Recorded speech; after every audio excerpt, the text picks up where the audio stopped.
Continuamos acá en Feedback. Vamos Sí. a hablar, Paula, de la pequeña y mediana empresa. Cuando digo pequeña y mediana empresa, realmente es el motor de la economía de nuestro país, en un escenario complejo. ¿Y por qué digo complejo, Paula? El tema verde, el dólar, el tipo de cambio, las tasas de interés. Bueno, hay muchos temas que afectan y se relacionan con la pequeña y mediana empresa.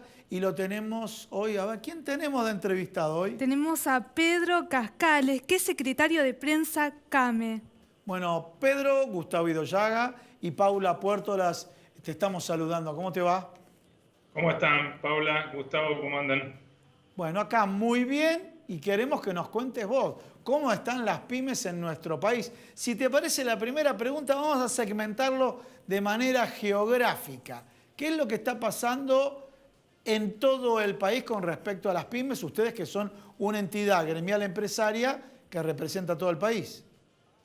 Así es, Gustavo. CAME representa casi 1.500 cámaras y federaciones de todo el país y tenemos a través de todas estas cámaras un pulso de lo que está pasando en el territorio nacional bastante actualizado. Te diría que en general la situación de las pymes es mala.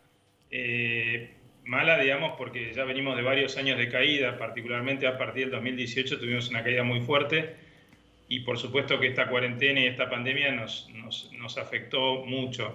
Pero no todos los sectores de manera pareja, digamos. Hay sectores que están muy delicados, como todo lo que tiene que ver con el turismo, todo lo que tiene que ver con hotelería, gastronomía y transporte de pasajeros de larga distancia son los sectores más afectados, te diría. Después hay sectores muy afectados que tienen que ver principalmente con el comercio pyme y en ciertas regiones más que en otras. En la zona del AMBA ha estado más afectado porque la cuarentena ha sido más prolongada. A pesar de que en el interior del país, que ha estado abierto, tampoco es que se ha recuperado totalmente. Es una situación bastante disímil también la que se vive en el interior del país. Hay provincias como Chaco, que viven una situación más delicada que otra. Bueno, hay varias provincias que volvieron para atrás. Y después, por supuesto, tenés algunos tipos de servicios, como pueden ser gimnasios, o todo lo que tiene que ver con peluquerías, bueno, todo lo que son servicios personales, que ahí ha caído bastante la actividad también. Así que el panorama es muy variado. Los sectores que menos se han visto afectados han sido los sectores agroindustriales, los sectores industriales que están vinculados con la alimentación, con la industria farmacéutica y por supuesto con la industria química. Son los sectores menos afectados. Pedro, bueno, ya las pymes venían atravesando un momento muy difícil. Con la cuarentena mediante, ¿se podría decir que esta crisis es peor que la del 2001? Sí, es muy buena tu pregunta, Paula. Realmente nosotros creemos que sí, que esta crisis es peor que la del 2001 por varios motivos. Es distinta que la del 2001 por empezar, no es el mismo tipo de crisis, porque esta es una crisis que se produce a raíz de una situación muy débil que ya tenía el país y la economía, agregado a una pandemia por el virus que es mundial. La diferencia muy importante radica en que esta es una crisis que afecta a todo el mundo, mientras que en el 2001 se cayó Argentina nada más. Ahora se cae todo el mundo y eso también afecta a nuestro comercio exterior, nuestras exportaciones, que es un tema que en el 2001 no teníamos ese problema. Pero obviamente que nosotros creemos que es peor porque los números indican que es peor. Nosotros venimos con caídas muy fuertes. Este año todos los cálculos indican que el PBI va a caer más del 12%. Y las pymes ya estábamos en una situación muy débil en este momento. Entonces, por eso nosotros creemos que es una crisis peor que la del 2001. Pero bueno, esperemos que la salida sea buena, digamos, que no sea traumática, ¿no? Que podamos volver a recuperar rápidamente el terreno perdido.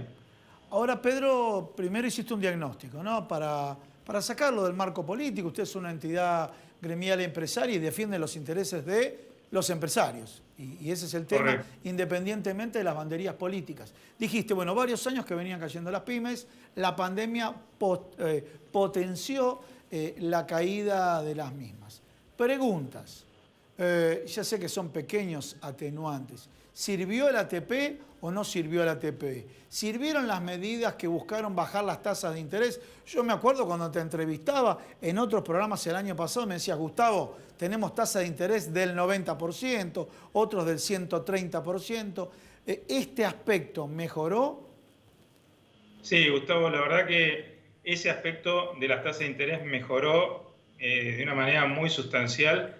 Como vos recordarás, el año pasado y el anteaño que hablábamos, es efectivamente lo que decíamos, las tasas eran totalmente inviables para cualquier negocio lícito en la Argentina. Hoy tenés tasas que incluso llegan a ser negativas frente a la inflación, con lo cual es un dato bueno.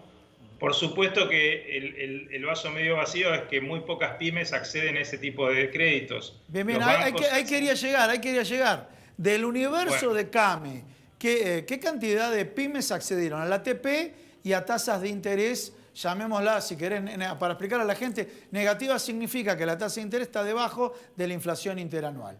¿Qué universo de CAME llegó a ello? Mira, Gustavo, nosotros los estudios que hicimos en CAME es que solo un 18% de las pymes obtuvieron los créditos estos promocionales. Bien. Nosotros entendemos que hay una mezcla de situaciones. Los bancos, por un lado, se sentaron arriba del dinero, a pesar que tenían una garantía del Estado para que en caso que la pyme no pague, pagaba el Estado. Pero también creemos que tal vez el Banco Central tendría que haber forzado un poco más la situación y ya que estaba la garantía del Estado, forzar a los bancos a que presten porque el tema del préstamo es para transitar un bache que se ha producido en la economía. Y lo respecto, importante era... perdón que te corte, respecto al sistema impositivo argentino, ¿considerás que habría que modificar este punto? Bueno, sí, hay que modificar el sistema impositivo por varios motivos, Paula. En Argentina tenemos impuestos que son enormes, digamos, se calcula que hay casi el 50% de todo lo que compramos tiene impuestos, pero hay ciertos impuestos que son muy distorsivos, como ingresos brutos, que es un impuesto que se paga en cada etapa que un producto traspasa de manos. Entonces, una pyme, que normalmente no forma precios, compra alguna materia prima, la transforma y la vende, a veces hay 4 o 5 pases de mano y solo ese impuesto a veces explica 15% del costo de la mercadería.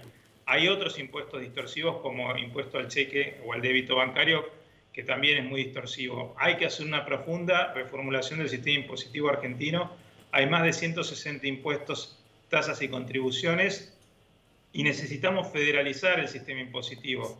Hoy en Argentina recauda la nación y coparticipa las provincias. Tal vez tendría que ser un sistema inverso, que recauda las provincias y la nación que tenga sus propios impuestos nacionales. Pero bueno, para no irnos de tema, el ATP sirvió, para nosotros sirvió. Obviamente que es necesario más, sí, es necesario más. Sabemos que del otro lado, desde el Estado, la manta también es corta y no alcanza para más. A nosotros nos hubiera gustado que en vez de que el ATP sea para todos, las empresas pequeñas, medianas y grandes, sea solamente para las pymes, porque entendemos que es el eslabón más débil, pero también es el más importante de la cadena, porque es el que tiene el 70%. No tienen tanta espalda como tienen las grandes. Exactamente, Gustavo. Y vos fijate que cuando se le dio a las grandes, algunas grandes, no voy a decir los nombres para no hacerles más publicidad. Quédate tranquilo que ya la sabemos, sí. Bueno, tuvieron que devolverlo, porque ellos mismos se dieron cuenta, no sé si se dieron cuenta, que la publicidad que generaban al tomar un crédito sabiendo que tenían reservas, un ATP era más negativo que no tomarlo, entonces terminaron devolviéndolo. Por eso nosotros creemos que... Pedro, discúlpame, expliquémosle a la gente para que entienda por qué el tema de las grandes. No podían hacer operaciones con contado con liqui, no podían acceder a créditos especiales si recurrían al ATP. Ese era el motivo, ¿no?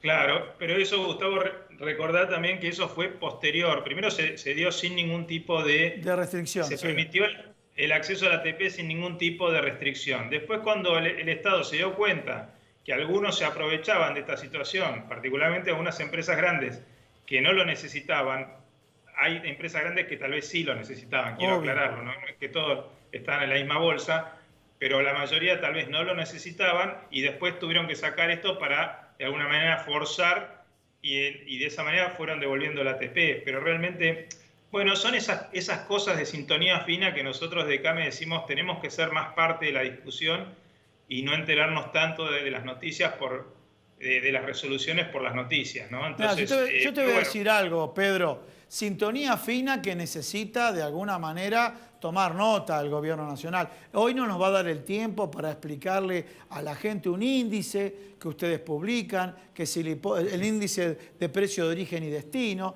pero en definitiva, Paula, es un índice que muestra la brecha entre el producto de su origen y hasta el final. Y bueno, algunos productos 11 veces se multiplica por 11 y ustedes lo publican todos los meses. Y ese es un tema también que el gobierno, porque el gobierno anterior no lo hizo, y este gobierno tiene que asumir la responsabilidad de tener sintonía fina en indicadores que ustedes trabajan. Pero para cerrar, Pedro, si te parece, están en un escenario, electoral y de alguna manera alguien está poniendo el freno de mano. ¿Qué es lo que está pasando ahí? Sí, Gustavo, la realidad es que la política, algunos sectores de la política de distintos lados se están queriendo meter en CAME. CAME es una entidad totalmente apartidaria, que su única política es la promoción de las pymes y que le vaya bien a las pymes. Y hay algunos sectores vinculados con algunos sectores partidarios que están intentando meterse en CAME, poniendo algún palo en la rueda. CAME la forman 1.492 cámaras y federaciones de todo el país. 80% del consejo directivo es del interior del país, es netamente federal, y hay 2 cámaras que han presentado algunos recursos que han impedido la realización de una asamblea para renovar las autoridades, a pesar de que hemos logrado una lista de unidad con otro sector disidente, con lo cual la IGJ había dicho que si hay una lista única se podía realizar la asamblea. Sin embargo, han interpuesto una medida estas 2 cámaras, y bueno, lo concreto es que hay 1.492 cámaras o 1.490 que quieren algo y un par de cámaras quieren otra cosa, y eso está frenando la posibilidad de renovar las autoridades, entre las cuales me incluyo, para continuar con la vida democrática de CAME, que es lo que nosotros realmente queremos, ¿no? Clarísimo. Que sea representativa y federal. Clarísimo. Bueno, Pedro, desde ya te agradecemos la entrevista, te mandamos un fuerte abrazo, bueno, y esperemos que esta situación se regularice. Bueno, muchísimas gracias a ustedes, les mando un abrazo a ambos. Gracias. Bueno, estuvimos con Pedro Cascales, secretario de prensa de CAME, que desde acá que hacemos el cierre del programa.